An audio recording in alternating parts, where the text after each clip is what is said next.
అమరావతి రాజధానిలో officers building చూస్తున్నాం. చూడండి, ఐఏఎస్ ఆఫీసర్ల బిల్డింగ్లు ఇవన్నీ. అమరావతి రాజధానిలో బిల్డింగ్లు దాదాపుగా పనులన్నీ పూర్తి అయిపోయినాయి. పెద్ద పెద్ద టవర్లు ఉంటాయి చూడండి. ఇవన్నీ కూడా కంప్లీట్ కావాలంటే దాదాపు ఒక 2 సంవత్సరాలు పడతాయని చెప్తున్నారు. ప్రాతిపాదిక మీద పనులు కూడా చేస్తున్నారు. గతంలో పనులు ఆగిపోయి మళ్ళీ తర్వాత కూడా చేస్తున్నారు. చూడండి, ఇవన్నీ ఆఫీసర్స్ బిల్డింగ్స్. హైకోర్టు దాటిన తర్వాత ఈ ఆఫీసర్స్ బిల్డింగ్ చూడొచ్చు. అటువైపు చూస్తే హైకోర్టు ఉంది, అది చూడండి. నేలపాడ హైకోర్టు బిల్డింగ్ అది. ఇదేపు హైకోర్టు జడ్జిలకు కానీ వీళ్ళకి కానీ సంబంధించిన ఆఫీసర్స్ బిల్డింగ్, గ్రేడ్ 1 ఆఫీసర్స్కి బిల్డింగ్లు ఇస్తారని చెప్తున్నారు. ఎత్తైన బిల్డింగ్లు ఇవన్నీ అమరావతిలో ఎత్తైన బిల్డింగ్లు చూడండి. ఈ కట్టడాలన్నీ గతంలో ఆగిపోయినాయి, అవన్నీ కూడా మళ్ళీ పూర్తి చేస్తారని చెప్తున్నారు. రాజధానిలో గత 5 సంవత్సరాల నుంచి అభివృద్ధి పనులు కుంటుపడ్డాయి. ఈ బిల్డింగులన్నీ యుద్ధ ప్రాతిపాదిక మీద కట్టడాలు ప్రారంభించారనమాట. ఎన్డీఏ ప్రభుత్వం వచ్చిన పిమ్మట మనకి కేంద్రం నుంచి కూడా నిధులు వచ్చాయి, ప్రపంచ బ్యాంక్ నిధులు వచ్చాయి, కేంద్ర ప్రభుత్వం నిధులు, హడ్కోర్ నిధులు, అన్ని రకాల నిధులు వచ్చినాయి. కాబట్టి పనులు వేగవంతం చేశారు. అమరావతి రాజధానిలో ఆఫీసర్స్ బిల్డింగ్ మనం చూస్తున్నాం. హైకోర్టు దాటిన తర్వాత ఆఫీసర్స్ బిల్డింగ్ చూడండి. ఇవన్నీ జంగిల్ క్లియరెన్స్ పూర్తి అయిపోయినాయి. గతంలో జంగిల్ క్లియరెన్స్ చేశారు. జంగిల్ క్లియరెన్స్ పూర్తి అయిపోయినాయి ఈ ఏరియా మొత్తం. అటేపు దూరంగా చూసి కట్టడాలు కట్టాలి, నేలపాడులో ఇంకా బిల్డింగ్లు మధ్యలో ఆగిపోయినాయి, అవి కూడా కడతారని చెప్తున్నారు. నిధులు వచ్చినాయి కాబట్టి 2 సంవత్సరాల్లో పూర్తిగా కంప్లీట్ అవుతాయి అని చెప్తున్నారు. ఏదైనా సరే వచ్చే జనవరికి కొన్ని బిల్డింగులు గృహప్రవేశాలు కూడా ఉంటాయని చెప్తున్నారు. మధ్యలో టెండర్ ప్రక్రియ ఆగిపోయింది. మళ్ళీ ఇప్పుడు డిసెంబర్ 15 నుంచి టెండర్ ప్రక్రియ ప్రారంభోత్సవం చేస్తారు. ఇది పూర్తయిన తర్వాత మళ్ళీ కట్టడాలను కొనసాగిస్తారు. వచ్చే ఏడాది మార్చి నాటికి కొన్ని బిల్డింగులు పూర్తి అవుతాయి, గృహప్రవేశాలు కూడా చేస్తారని చెప్తున్నారు. ఆఫీసర్స్ బిల్డింగ్స్ చూడండి. న్యాయశాఖ రాజధాని హైకోర్టు పరిధిలో మనం చూస్తున్నాం. ఈ ఏరియా న్యాయశాఖకు సంబంధించిన జ్యుడిషియల్ సిటీగా ఏర్పాటు చేస్తారని చెప్తున్నారు. హైకోర్టు జడ్జీలు, పెద్ద పెద్ద మేధావులు, ఐఏఎస్ ఆఫీసర్లు, ఐపీఎస్ ఆఫీసర్లు అందరూ ఈ అపార్ట్మెంట్లో, ఈ బిల్డింగ్లు ఉంటారనమాట. ఎత్తైన కట్టడాలు ఇవన్నీ. ఇటుగా హైకోర్టు బిల్డింగ్లు ఇవి ఆఫీసర్స్ బిల్డింగ్స్ అమరావతిలో మనం చూస్తున్నాం.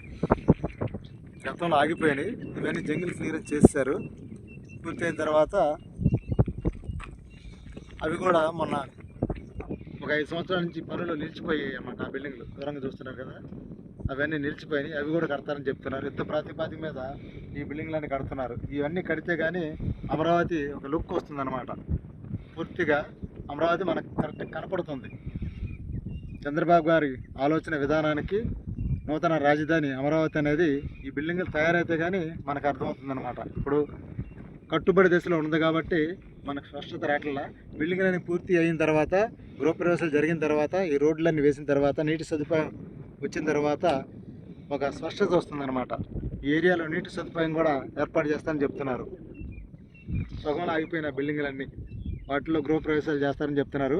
వచ్చే ఏడాది మార్చి కల్లా దాదాపుగా కొన్ని పూర్తి అవ్వచ్చని కూడా అంచనా వేస్తున్నారు. ఈ హైకోర్టు బిల్డింగ్లు ఏదైనా భవిష్యత్తులో అమరావతి రాజధాని మరింత సుందర నందనవనంగా రూపొందన చేయాలంటే పెట్టుబడి కావాలి. ఈ పెట్టుబడికి కేంద్ర ప్రభుత్వం, హడ్కో సంస్థలు ఇవన్నీ కూడా ఇస్తున్నాయి. విదేశాల నుంచి కూడా ఎన్ఆర్ఐలు చాలామంది కూడా ఆర్థికంగా ఎంతో ఆదుకుంటున్నారు. భవిష్యత్తులో ఒక మహానగరంగా వెలసిల్లేట్టుగా ఉంది ఈ నగరం మొత్తం. బిల్డింగ్లన్నీ పూర్తి అయితే మనకి మహానగరం అనేది తెలుస్తుందన్నమాట. రోడ్లు వేయడం ఇవన్నీ పూర్తి అవ్వాలి. మనం జంగిల్ క్లియరెన్స్లో ఉన్నాం కదా, ఇక్కడ ఇవన్నీ పొలాలు కాబట్టి పొలాలన్నీ పూర్తి అయితే ఇవన్నీ తొలగింపు పూర్తి అయిపోయిన తర్వాత రోడ్లు వేస్తారు. రోడ్లు వేసిన తర్వాత గృహప్రవేశాలు చేస్తారు. అప్పుడు మనకి అమరావతి రాజధాని మీద స్పష్టత వస్తుందన్నమాట. అప్పుడు ఈ ఏరియా మొత్తం న్యాయశాఖ మహానగరంగా ఉంటుందని చెప్తున్నారు. న్యాయశాఖకు సంబంధించిన జడ్జిలు కానీ, మేధావులు కానీ, ఐఏఎస్ ఐపీఎస్ అధికారులు కానీ ఈ ఏరియాలో నివాసం ఉండే యోగ్యంగా చెప్తున్నారన్నమాట. ఇలా డైరెక్ట్గా హైకోర్టు నుంచి డైరెక్ట్గా వెళ్ళిపోతుంది చూడండి.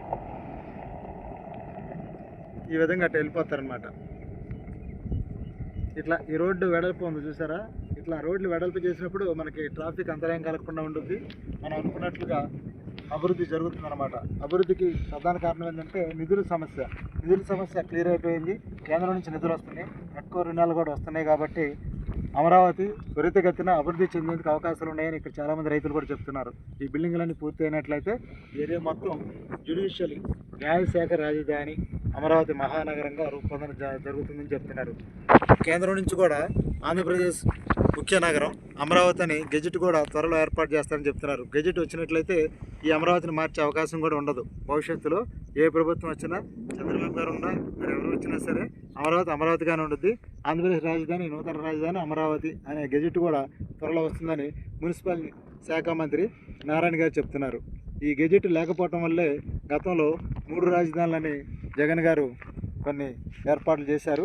అయితే 3 రాజధానులు కాదు, ఏకైక రాజధాని అమరావతి అని అందరూ ఆంధ్రప్రదేశ్లో ప్రజలందరూ ఓటు వేశారు. కాబట్టి ఇప్పుడు ఎన్డీఏ గవర్నమెంట్ వచ్చింది కాబట్టి దీనికి కేంద్ర ప్రభుత్వ సహకారం కూడా ఉంది. కాబట్టి అమరావతిని నోటిఫై చేసి అమరావతి రాజధాని అని గెజెట్లో ప్రచురిస్తారని చెప్తున్నారు కేంద్ర ప్రభుత్వం ఎప్పుడైతే అమరావతి రాజధాని గెజెట్లో ప్రకటించిందో అప్పటి నుంచి అభివృద్ధి పనులు మరింతగా ముందుకు వెళ్తాయని చెప్పవచ్చు. చూడండి, ఇది ఎత్తైన బిల్డింగులు. ఈ మొత్తం పూర్తి అవ్వాలంటే దాదాపుగా పూర్తి స్థాయి అవ్వాలంటే 2.5 సంవత్సరాలు పూర్తి అయిపోతుంది అంటున్నారు. మార్చి నాటికి కొన్ని బిల్డింగ్లు పూర్తి అవ్వచ్చు, కొన్ని గృహ ప్రవేశాలు జరగవచ్చని ఇక్కడ అధికారులు చెప్తున్నారు.